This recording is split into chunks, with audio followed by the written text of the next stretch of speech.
बिस्मिल्लाहिर्रहमानिर्रहीम। मोहतरमा सदर मौलिमा साहिबा साथीज़ इकराम तलबा व तालिबात समाईन हज़रत अस्सलाम वालेकुम वरहमतुल्लाहि वबरकातुहू। मेरा नाम सुमेरा जावेद शेख है। मैं अंजुमन से English Urdu primary school Kalibagh Nagpur जमात सुबह में पढ़ती हूँ। मैं आज आप सभी को इसके अजीम यौम जमहूरिया की मुबारकबाद पेश करती हूँ।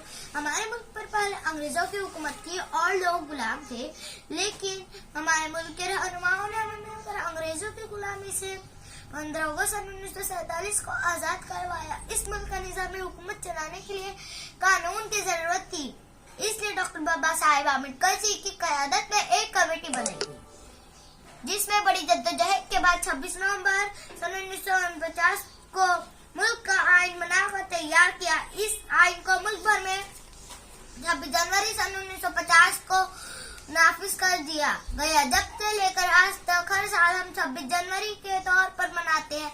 भारत दुनिया का सबसे बड़ा जमहूरी मुल्क है और इस जमहूरी मुल्क की बुनियाद यह रंगारंग तहजीब है। यहाँ की रंगारंग तहजीब है। इस जमहूरी तहजीब के परवान चढ़ा रहे हैं। हमारे आइन ने हमें हर तरह की आजादी मुहैया की है, जिससे हर फर्द की तरक्की राह पर हमवार होती है। आज हमारे मुल्क ने हर शोबे में तरक्की हासिल की है।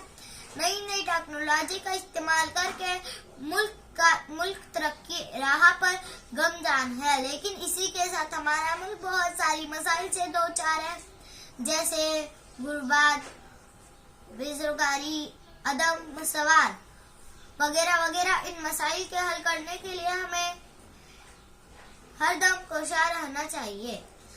हम आज अहद करी कि हमारे आइन पर अमल करेंगे और मुल्क का तरक्की याफ्ता बनाने की कोशिश करेंगे। मैं अपनी तकरीर इस शेर के साथ खत्म करती हूँ। हम अपनी सांसें तेरे नाम करते हैं, हम अपनी सांसें तेरे नाम करते हैं। ऐ वतन तेरी अजमत को सलाम करते हैं।